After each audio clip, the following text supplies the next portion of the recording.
The man walking beside the wagon ahead of you is alive when the sun rises over the Platte River Valley. By noon, he is bent over in the grass, unable to stand. Before darkness reaches the camp, his body has been wrapped in a blanket and carried away from the trail. It is the spring of 1850, and you are traveling west with an emigrant wagon company bound for Oregon. The road stretches across the plains in two pale lines worn into the earth by thousands of wheels, hooves, and boots. You expected river crossings, violent storms, broken wagons, and perhaps an attack somewhere beyond the horizon. You did not expect the greatest danger to come from the water everyone is drinking. Cholera is moving west with the wagon trains. It passes through crowded Missouri River departure towns, follows immigrants into Kansas and Nebraska, and strikes camps along the route toward Fort Laramie. It moves without a visible enemy, spreading through contaminated water and human waste at a time when travelers do not yet understand the bacteria causing the disease. A healthy person can wake at sunrise, collapse before supper, and be dead before the company moves again. To survive, you will need more than a strong wagon, healthy oxen, and enough courage to leave home. You must choose where to camp, where to draw water, what to eat, whom to trust, and when to abandon someone who can no longer travel. Every decision will be made under pressure, with incomplete knowledge, while a disease no one can see follows the same road beneath your feet. Your journey begins near the Missouri River, where the frontier seems less like an empty wilderness than an enormous, disorganized marketplace. Wagons stand in rows beside muddy streets. Blacksmiths repair iron tires. Merchants sell flour, bacon, coffee, tools, rope, medicine, spare wagon parts, and animals at inflated prices. Families argue over what to carry and what to leave behind. Gold seekers rush toward California. Oregon-bound emigrants inspect oxen and count food sacks. Thousands of people are gathering in the same departure region at the same season, creating precisely the crowded and unsanitary conditions in which cholera thrives. Your wagon is smaller than the enormous vehicles later shown in films. It must carry food, tools, bedding, clothing, cooking equipment, and possessions for several months. But every unnecessary object increases the burden on the animals. The wagon may provide shelter during severe weather, but most able-bodied travelers will not ride inside it all day. They walk beside it, mile after mile, saving the animals for the long road ahead. The daily routine begins before sunrise. Someone rekindles the fire, coffee is boiled, bacon or salt pork may be fried, dough may become rough biscuits.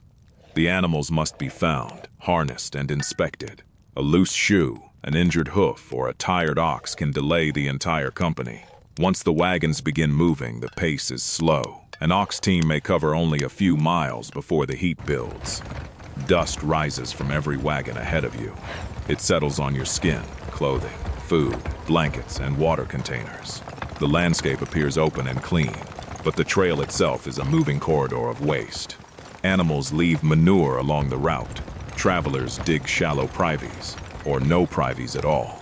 Camps repeatedly occupy the same desirable places beside springs, streams, and riverbanks. Water determines where you stop.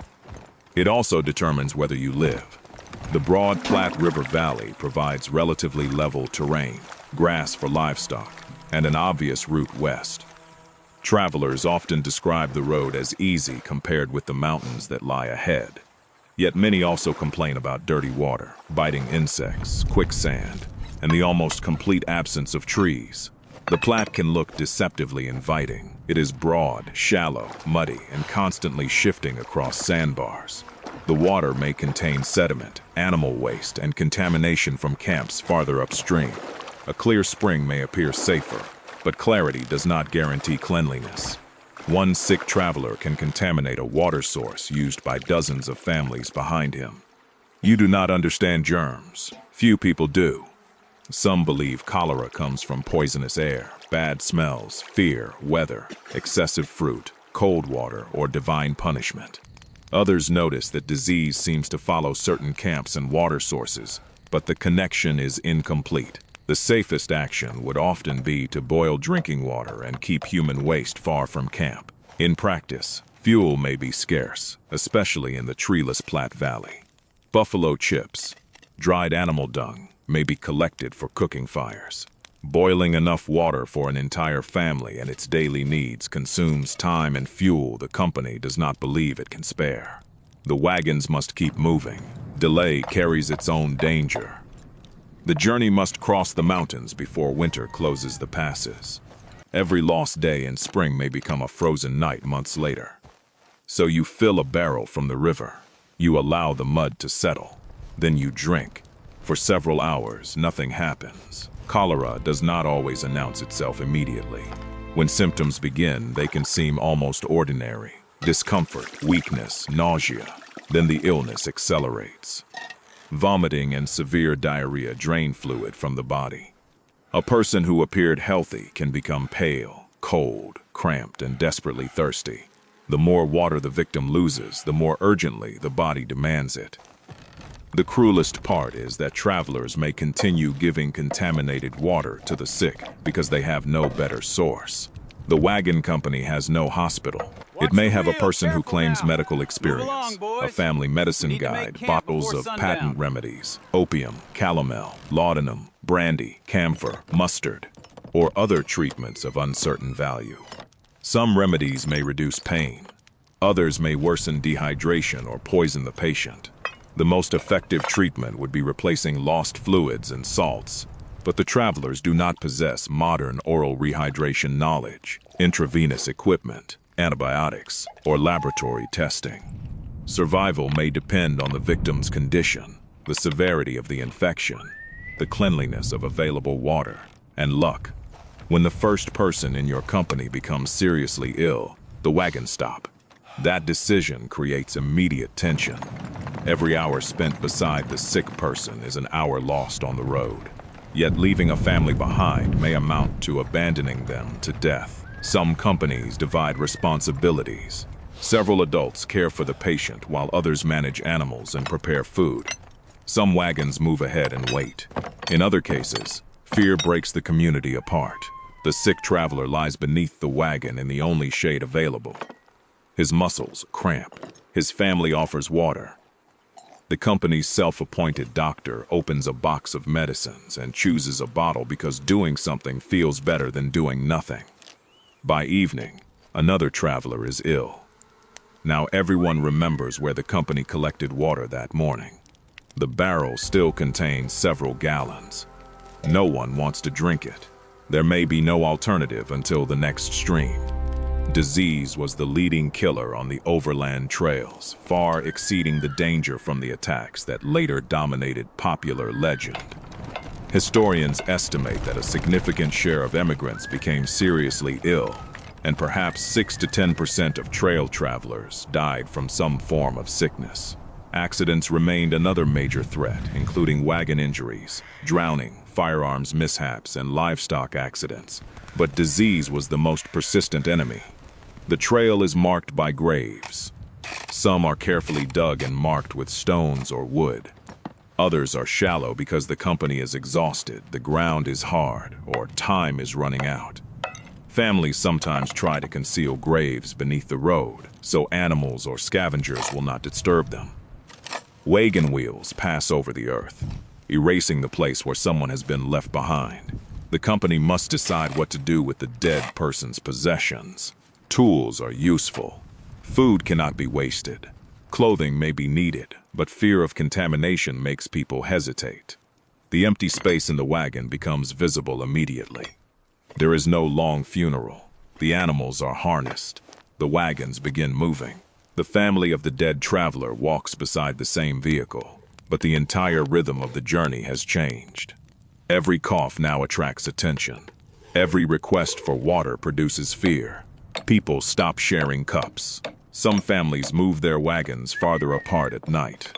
Others pray, argue, or accuse careless travelers of bringing disease into the company. Yet isolation is almost impossible. At river crossings, hundreds of wagons may gather while waiting for ferries or safe conditions. Animals crowd the banks. People camp near the same water. Waste accumulates. Traders, soldiers, immigrants, and native communities move through overlapping routes. Cholera does not distinguish between those traveling west and the people whose homelands the trail crosses. Epidemics spread into American Indian villages and encampments, adding disease to the pressure of displacement, broken agreements, ecological disruption, and the growing movement of settlers through native lands. The land is not empty. Pawnee, Oto, Omaha, Lakota, Cheyenne, and other native nations have long histories, political systems, trade networks, and claims across the plains. Encounters between immigrants and native people vary. Trade is common. Assistance and guidance occur. Conflict also occurs, especially as migration increases pressure on land, game, and resources. Contrary to later frontier mythology, fatal attacks on immigrant wagon trains were comparatively rare during much of the early trail period, and native people sometimes helped travelers cross dangerous terrain and rivers. The greater immediate threat remains inside your own camp. Days after the first death, the outbreak worsens. A child becomes sick shortly before dawn, then a woman in the wagon behind yours. The company tries to create distance between the healthy and the ill, but everyone has shared camps, tools, food, and water. The road ahead is lined with abandoned goods from other immigrants trying to lighten their loads: furniture, trunks, books, farming equipment, broken wheels, and clothing. Now there are fresh graves among them. Heat settles over the valley. Flies gather. The smell of animals and unwashed bodies grows stronger. The sick need water, but water remains the suspected source of danger. The healthy need rest, but stopping in a contaminated camp may expose more people. The company chooses to move. Several sick travelers are placed inside wagons. The walking pace becomes slower. Wheels strike holes. Every jolt causes pain. Families take turns driving teams and caring for relatives. Sleep disappears. At the next water source, you walk upstream before filling the containers. It is not a guarantee, but it may reduce the chance that waste from the main camp enters your water. Someone digs the privy far from the river. Drinking water is boiled when enough fuel can be found. Cups are no longer shared. These measures are imperfect, but they represent the difference between helplessness and discipline. Survival on the trail depends on routines no painting can make heroic. Wash a container, cover the food, protect the water, keep waste away from camp, inspect the animals. Repair the wagon before a small crack becomes a broken axle. Eat even when you are tired. Rest when the body begins to fail. Do not allow fear to destroy the cooperation your family needs. The epidemic eventually loosens its grip on your company, but it does not disappear from the trail. You pass new camps where people are already sick. You see wagons standing apart from the main road. You notice adults digging near a hill while children remain beside the animals. Fort Laramie appears far ahead after weeks on the plains. It offers trade, limited supplies, military presence, mail connections, and the comfort of permanent buildings. It is not a modern medical refuge. The number of sick immigrants can overwhelm whatever assistance is available, and the trail beyond the fort still crosses difficult country. The mountains are waiting. So are river crossings, steep descents, exhausted animals, cold nights, damaged wagons, and dwindling food.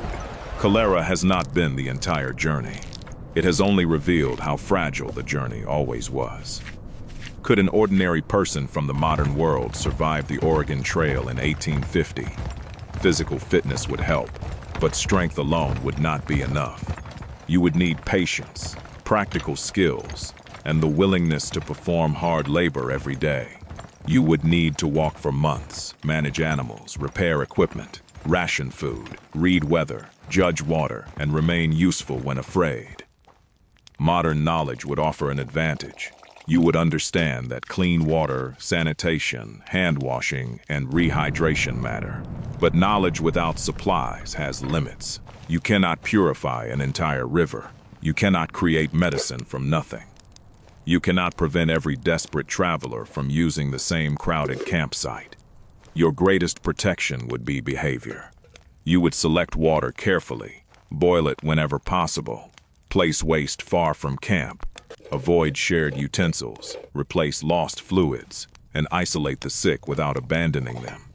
You would resist miracle cures that weaken the patient. You would insist that the wagon company sacrifice time for sanitation before disease forced it to lose far more. Even then, survival would require luck. By late afternoon, the wagons are moving again beneath a wide Nebraska sky.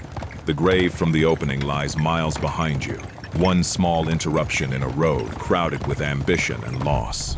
Your water barrel is nearly empty. Ahead, the Platte River shines beneath the sun. The company turns toward it. This time, you walk upstream alone, carrying a tin bucket in both hands. You pass the livestock. You pass the wagon tracks. You pass the place where the other travelers are beginning to make camp. Only when the voices behind you have faded do you kneel beside the water. The river looks exactly as it did before. That is what makes it dangerous. You fill the bucket, rise carefully, and begin the long walk back.